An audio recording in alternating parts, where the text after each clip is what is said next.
Assalamualaikum warahmatullahi wabarakatuh. Izin memperkenalkan diri, nama saya Jessica Donastasia dengan NPM 2411021069. Di sini saya akan menjawab UTS dalam bentuk video mengenai analisis laporan keuangan di manajemen keuangan. Nah, di sini ini soalnya yaitu diketahui data keuangan PT Sejahtera Abadi, yaitu ada dua tabel. Tabel pertama komponen dan yang kedua nilai atau dalam bentuk juta rupiahnya. Nah, yang pertama kas itu ada 500, piutang ada 900, persediaan ada 700 dan lain sebagainya. Nah, dari data keuangan tersebut, hitunglah dan jelaskan maknanya untuk rasio.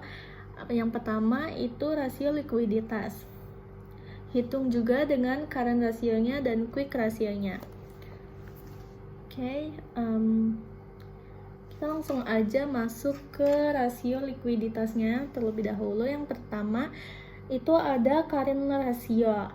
Nah, rumus dari current ratio yaitu aset lancar dibagi dengan utang lancar, yaitu aset lancarnya tadi di tabel tersebut adalah 1.300 dibagi dengan 800 yaitu utang lancarnya, jadi hasilnya 1,625. Nah, artinya apa? Artinya rasio dengan 1,63 ini, kita buletin aja 1,63, berarti setiap 1 rupiah utang lancar itu dijamin oleh 1,63 aset lancar. Nah, current rasio yang lebih dari 1 itu berarti perusahaan memiliki sumber daya yang cukup untuk membayar kewajiban dalam jangka pendeknya. Nah, sekarang kita masuk lagi ke quick ratio. Di sini tuh disclaimer sebelumnya, di sini tuh saya ngejelasinnya pakai rumus-rumusnya aja, tapi kalau untuk jawaban itu bakal dikirim ya Pak. Nah, sekarang ke quick ratio. Itu rumusnya adalah aset lancar dikurang persediaan dibagi dengan utang lancar.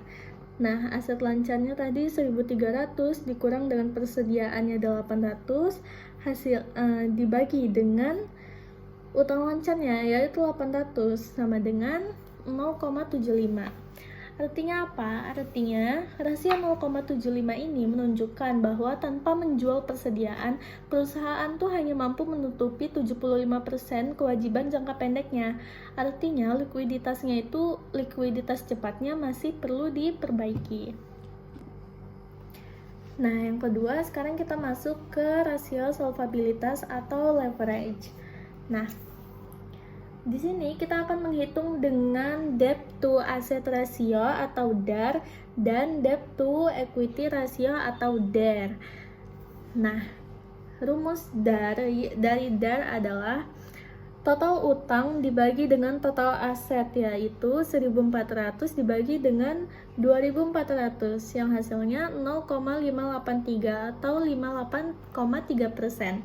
Nah, artinya sekitar 58,3% ini aset perusahaan dibiayai oleh utang. Nah, ini menunjukkan ketergantungan terhadap utang itu yang tergolong sedang. Nah, sekarang kita ke DER-nya atau debt to equity ratio. Rumusnya yaitu total utang dibagi dengan ekuitas. Total utangnya tadi adalah 1.400 dibagi dengan ekuitasnya 1.400, hasilnya 1,0 atau 1. Artinya DER 1 ini berarti jumlah utang sama besarnya dengan modal sendiri atau ekuitasnya. Jadi struktur perusahaan itu seimbang, 50% dari pemilik dan 50%-nya dari kreditur. Nah, sekarang kita masuk ke yang C, yaitu rasio profitabilitas. Nah, di sini kita akan menghitung dengan return of asset atau ROA dan hitung juga net profit marginnya atau NPM. Nah, langsung saja, rumus dari ROA adalah laba bersih dibagi dengan total aset dikali 100%. Nah, Laba bersihnya adalah 700 dibagi dengan 2400 dikali 100%, yaitu 29,17%.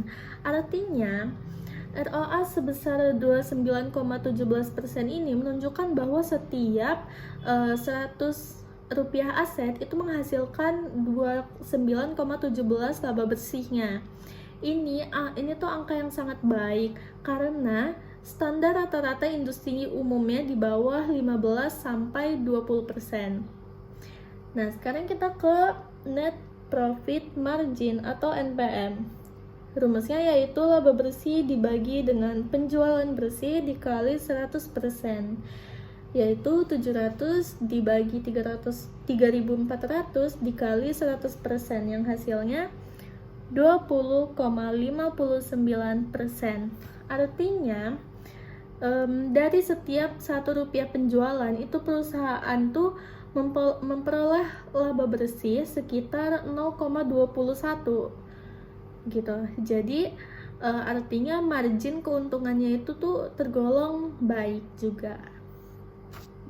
Nah, sekarang kita masuk ke nomor 2, yaitu time value of money. Nah, di sini ada soal, seorang investor menanamkan dana sebesar 20 juta pada instrumen yang memberikan bunga majemuk 10% per tahun. A. Hitunglah nilai masa depan atau future value-nya setelah 5 tahun.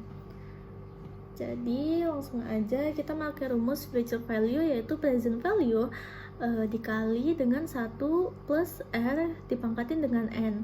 Nah, present value-nya adalah 20 juta dikali dengan 1 plus 1,10. 1,10 ini penjumlahan dari 1 plus R-nya. R-nya kita jadikan desimal, yaitu 0,10. Jadinya 1,10 dipangkatin dengan 5. Nah, 1,10 dipangkatin dengan 5 itu hasilnya adalah ini, 1,61051. Jadi 20 juta dikalikan dengan 1,61051 sama dengan 32.210.200 rupiah. Jadi nilai masa depan investasi tersebut setelah 5 tahun adalah kurang lebih 32.210.200. Nah, kita masuk lagi ke soal yang B, yaitu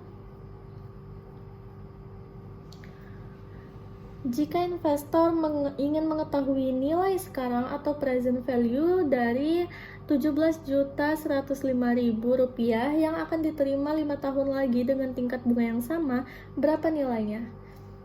Oke, kita langsung aja masuk ke rumusnya, yaitu present value sama dengan future value dibagi dengan dalam kurung 1 plus R dipangkatkan dengan N.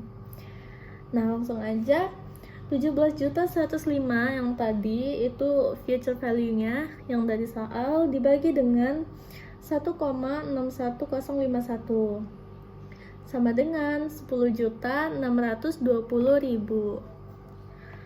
Nah, jadi nilai masa sekarang itu PV-nya dari 17.105.000 tadi yang baru diterima 5 tahun lagi adalah sekitar 10.620.000. Jadi uang 10,6 juta hari ini memiliki nilai ekonomis yang sama dengan 17,1 juta pada 5 tahun lagi pada bunga 10%-nya. Terima kasih. Sekian video penjelasan dari saya. Kurang lebihnya mohon maaf. Terima kasih. Wassalamualaikum warahmatullahi wabarakatuh.